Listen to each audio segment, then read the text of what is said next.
Speedway Report is produced and broadcast by the Zeus Radio Network for Racers Reunion Radio. I was away this past week at the annual PRI show in Indianapolis, but Stocks for Tots took place also at the same time here in Mooresville, and tonight we will remember Bill Simpson, a racing pioneer who gave so much to the sport. All this and more coming up. Welcome to Speedway Report for Monday, December the 16th, 2019. From the shores of Lake Norman in Race City, USA, Mooresville, North Carolina, I'm Patrick Reynolds, and thank you for joining the fastest half hour in racing. This will be our final show of 2019. With Christmas and New Year's right around the corner, we're already looking forward to rejoining you right here in January of 2020. And have you subscribed to our YouTube channel yet? Please do so. I give everybody a reminder, we archive all these shows. If you want to see any past ones, they're all there on our YouTube channel. Just look up Speedway Report with Patrick Reynolds on YouTube. Boom, there we are.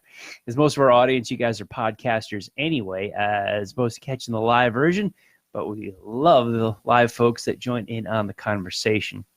Now, this is the first Speedway Report Victory Lane Lap where I have nothing for several years. We went, I don't know, I think we're on like a 2 or 3 year streak where the only weeks that I did not have anything race-related, Victory Lane somewhat to celebrate was Christmas weekend. Otherwise, I was able to find something, at least something, over the entire year. I couldn't really catch anything this past week.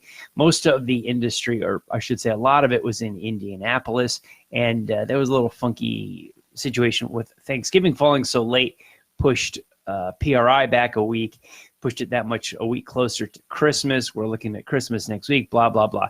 Anyway, Victory Lane Lap, we anticipate, it will return in January. Fear not, as there is very, very little off-season. Lots of news to report. In case you, haven't heard today and you're tuning in now, we lost Bill Simpson today. He was a pioneer, a trendsetter, and he's done so much for the sport. Had a stroke over the weekend and was in grave condition. The situation did not look to be getting worse, and the news that we all feared could quite possibly come out did this afternoon, and we lost Bill Simpson. Best known, he's known for a lot, but we'll talk about some of the things he's best known for. Simpson Race Products. I've seen the Simpson label, Simpson decal, Simpson helmets, gloves, fire suits, shoes, all kinds of safety equipment. I've seen that everywhere when I grew up. Simpson was it. There were other brands, but Simpson was somewhat of the Coca-Cola or the Chevrolet of safety equipment. That was the thing to buy. He had a career as a driver before he got into safety equipment. He actually made one start in the Indianapolis 500, that being 1974. Qualified 20th, did not make it to the finish, had some engine trouble, wound up 12th, which still, when you don't finish and you still were 12th in the final rundown, speaks volumes for the durability of those cars then compared to them today. But he was an accomplished drag racer as well. Spent a lot of time behind the wheel, even though Bill is known for the safety world. Did you know, trivia time for everybody, that Bill Simpson was the guy that began developing the rear-mounted parachutes on drag cars? Yeah, Bill Simpson. I never knew that until I was doing some research on him this afternoon. People were sharing stories. I was doing a little reading. This came after he broke both arms in a drag racing crash on the other end of the track, this being in the 1950s. He was one of the guys that began the development of the chute. He's probably best known, I think, for Nomex, bringing Nomex into motorsports. Before he did that, I think you've heard tales, or we know tales, some of the Racers Reunion fans that are in the audience remember the days of these jumpsuits that were basically soaked in somewhat of a chemical that was said to be fire retardant. And we would soak these suits, and then they would hang them on this chain link fence. And it was almost like paint drying on these suits. So they were very stiff and almost, if you took any piece of clothing and dunked it in paint, then hung it up to dry, what would it feel like? That was pretty much it with that aspect of safety at this time, the early days of auto racing. Nomex came from NASA astronaut Pete Conrad. NASA was using this Nomex, which is heat resistant and flame retardant, not fireproof, because anything will burn, but flame retardant. In other words, it would slow down the burning process as it went through each layer of the suit. Bill Simpson, best known for this, in bringing this fabric and this chemical into the world of auto racing with the suits. He believed in it so much, developed it so much. The lore of him is absolutely not legend.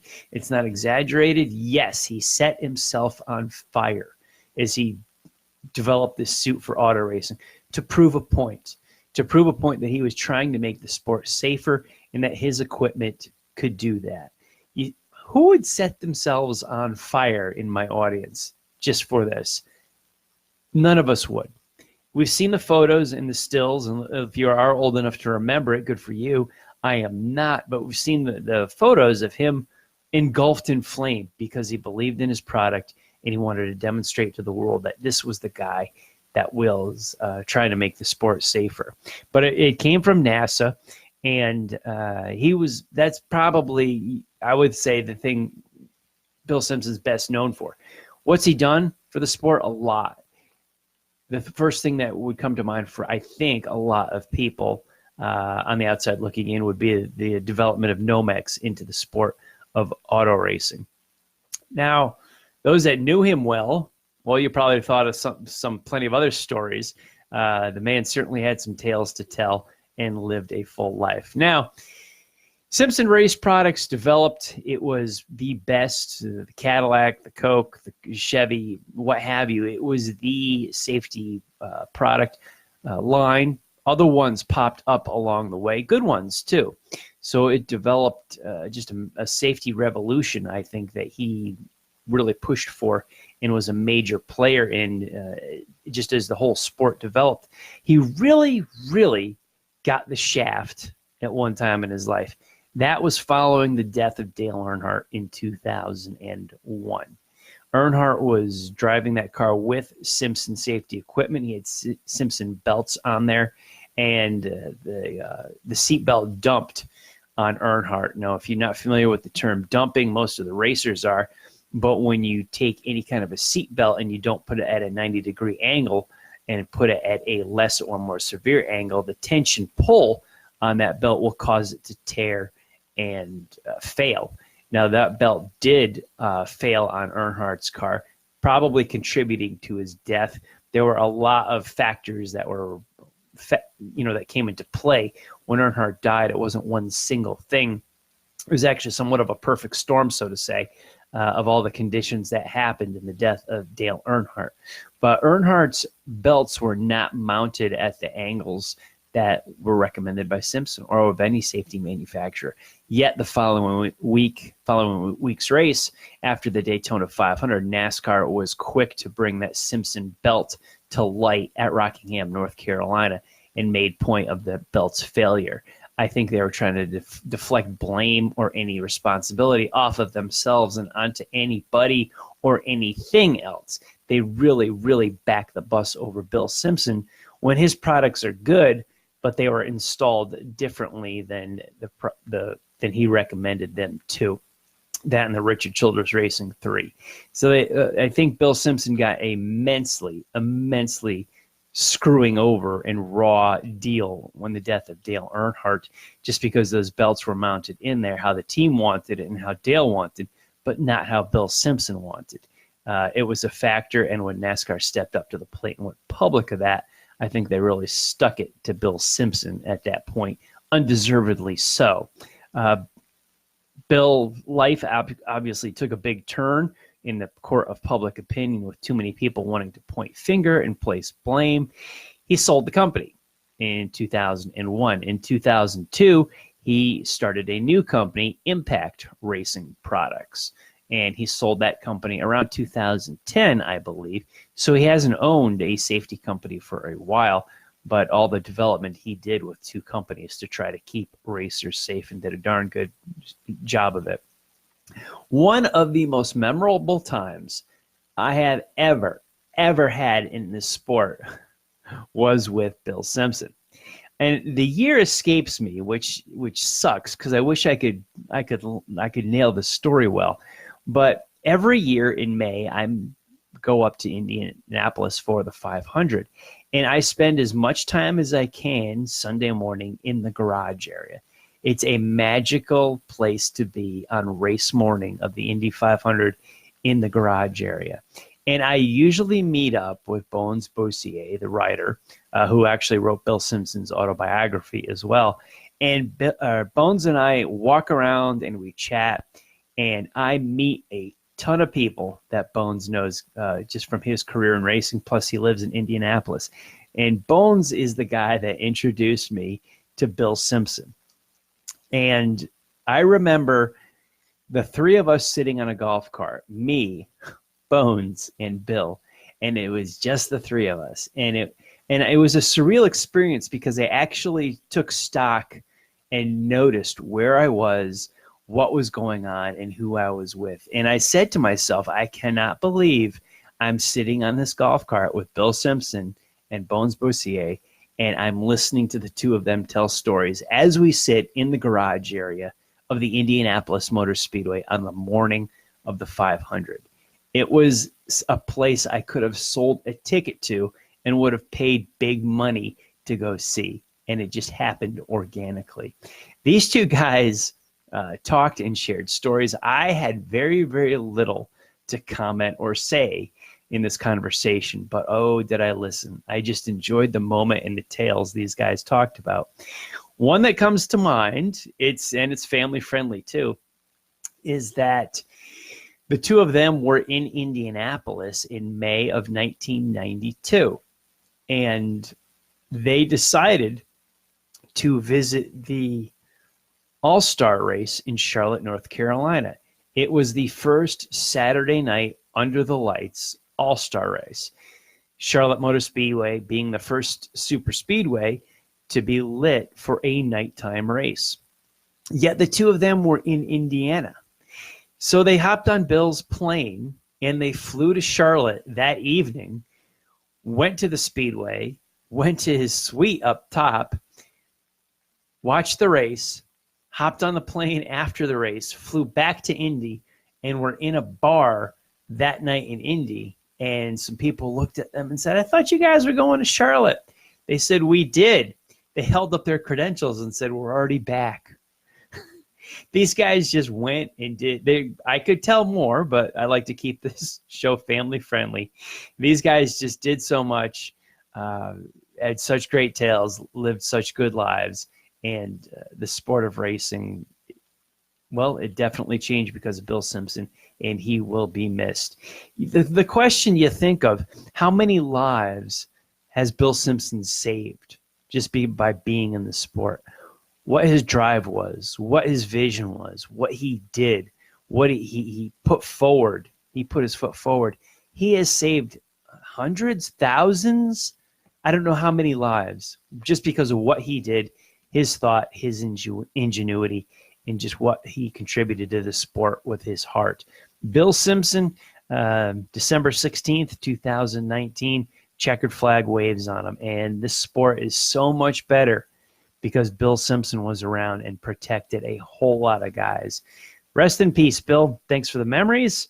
Thanks for the stories, too, on that very memorable morning at Indianapolis. I'll never forget it. Can't remember the year. It was since 2010, somewhere in the middle, I don't know, 2015, 14, something like that. But it was something pretty special. And gosh, I'll never forget that morning so much, just talking to Bill and Bones, the three of us on a golf cart at the Indianapolis Motor Speedway. Well, I was up. We did not have a show last week. During that time, I was out of town, left and went up to the Performance Racing Industry Show in Indianapolis, and down here in Mooresville.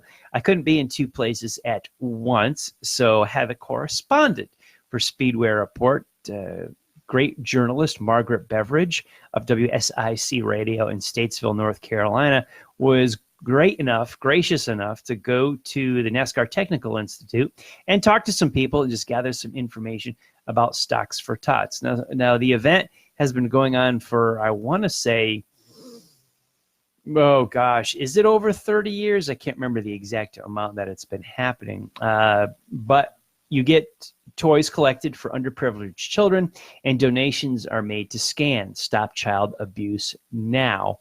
I was invited to the event, wanted to go, but I couldn't because I had to get up to Indy for the PRI show.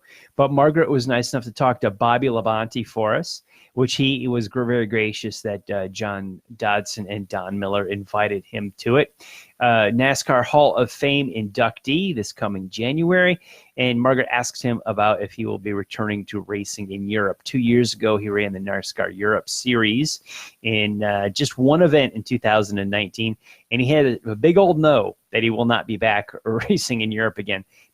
Maybe not forever, but he won't be running the Euro Series on a regular basis. Just took so much out of him to go back and forth across the pond to race that series. He enjoyed his time, but he won't be doing the kind of logistics again. He does hope to be back as an analyst on Fox Sports in the studio this coming NASCAR season. She also spoke to Doug Yates, big part of that with the Yates power plants just down the road being built, and good partnership with NASCAR Technical Institute. And Jordan Anderson was also there, who's a friend and guest on the Stars Radio show with Jerry Smith. That is also on Facebook. If you're not hooked up with Jerry Smith on Facebook, you should. Stars Radio show focuses on short track racing, and Jordan Anderson, a local short tracker, and now running the truck series. This is his third season with his own team, and he will be running the full truck schedule in 2020. Wally Rogers, I remember him from crew chief and Joe Nemechek and Randy LaJoy back in the day, will be the crew chief for Jordan. Owns his own team, works on his own stuff. Definitely old school type of guy, but a younger guy, but just has that drive and work ethic. Don Miller organized Stocks for Tots and raising the funds for SCAN. Also on the board of directors of the North Carolina Auto Racing Hall of Fame, which we hope to be talking to soon, maybe doing a little bit of work together. I'm looking forward to that. She also got to check with Humpy Wheeler, who was in attendance there, and noticed how many states that people came from to see Stocks for Tots. There were a lot of out-of-state cars there here in the Charlotte, North Carolina area. He also talked about a new racing movie coming up with Chuck Norris is helping make it. It's going to be called Maximum Speed. Antonio Banderas and Sam Elliott are cast as lead roles in that. And Humpy was asked about maybe promoting the Indianapolis 500 because he did such a fantastic job of promoting the Coca-Cola 600 in Charlotte for so many years, no longer with the Charlotte Motor Speedway. He's not really got his hand in the pot as far as Indy goes. He believes Penske will have a great crew in place. I do. I believe that too. And as far as Indy cars go, Humpy would like to see actually a different form of the cars, that he wishes they were a little bigger so you can see them better, much like stock cars. And gosh, there's shorter, flatter, but those things are pretty big and they're tough to, I think the footprint of them may be even bigger than a stock car. I'm not sure about that, but I'd be willing to check into it. Just from the naked eye, it certainly appears that an Indy car has a bigger footprint than a stock car, but he likes the direction the series is going, just with fan interaction. And well, as NASCAR sinks, IndyCar is rising. That can be seen to the naked eye. Also got some words in with Charles Poindexter, who out of Jacksonville, Florida, who's a historian and likes to talk about and to former racers. I think he'd fit into our Racers Reunion family pretty good. He's a Racers Reunion type of guy. He doesn't really go to a whole lot of racing now, but he loves to talk to, gather information, and preserve the history of racers that were not Bobby Allison, we're not Richard Petty, we're not Cale Yarborough, the superstars of the sport, but there's so many others that make up the history of this thing, and Charles Poindexter out of Jacksonville certainly does that. Matt DiBenedetto was on hand. I butchered his name, and Margaret had to ask him how to pronounce it properly. I've slapped it around more than one time this past season on the show. He's very humbled. He'll be driving with Wood Brothers for next year, and he had this spectacular season with Levine Family Racing. Came so close to winning at Bristol, Tennessee at night. Still a warm-hearted feeling for him, very emotional. And this year in Bristol, well, I guess I would say the whole season with Levine Family, he would say those guys taught him how to race and put an entire race together. Emphasis on the word entire race. You can run fast for a little while, but to have those runs, those fuel runs, time after time with all those pit stops and adjustments on the car, putting an entire race together is tough. Guys can win sections of races and be the fastest car at times, but to put together 500 miles is definitely challenging. So it was good to catch up with him. He'll be back and pumped to be driving for the Wood Brothers in 2020. Big thanks to Margaret Beveridge at WSIC Radio in Statesville, North Carolina, for doing some interviews on behalf of Speedway Report. Up at the PRI show in Indy, USAC, Lucas Oil Late Models, and ARCA all held their banquets. So there was plenty of activity during the day, jacket and tie time at night. Or you could go to a bar and listen to a band, which I may or may not have done.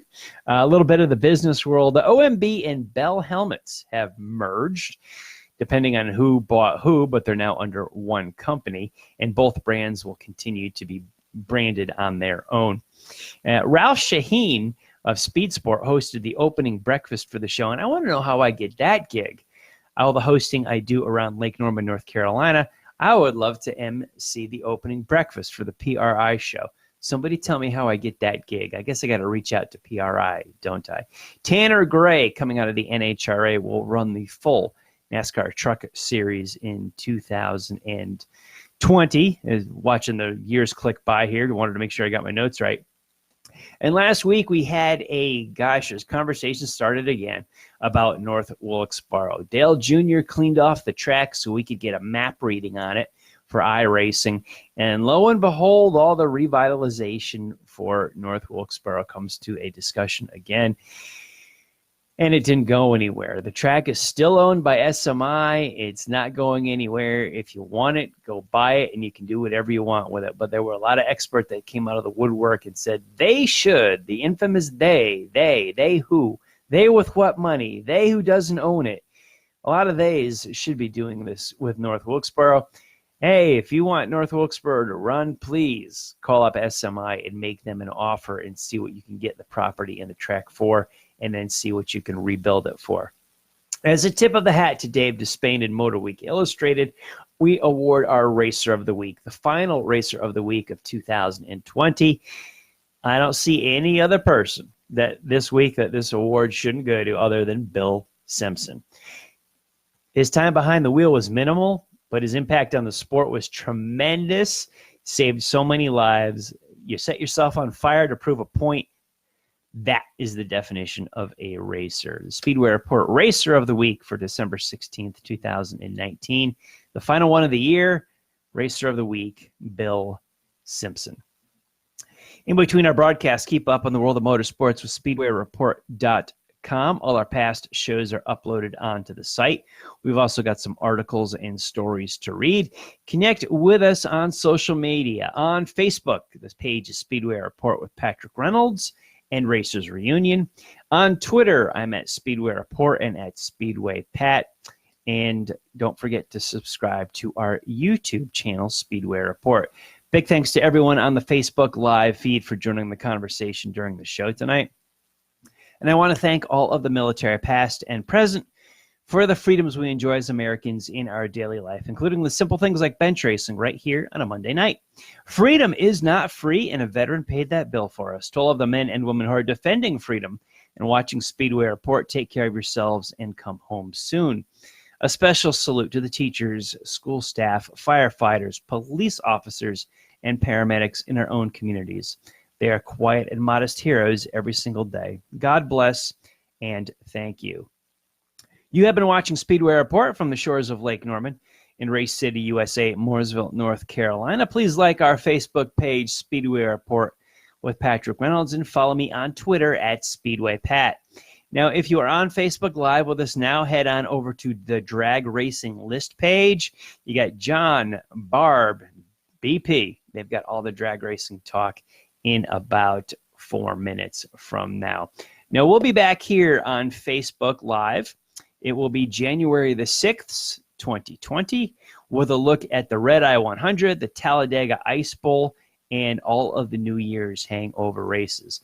I am adorned in my traditional Christmas tie that I do in this show every year. This material is very ribbony and slick. It's almost like a ribbon a bow or so that you put on a package. But it's my annual Christmas show tie. I wish all of you Happy Hanukkah, Merry Christmas, whatever you celebrate. I love you all, and thank you for tuning in. Always thank you for watching. I will see you all next year. We'll be back January 6th, 2020. Have a good holiday, everybody, and Merry Christmas. We'll catch you later.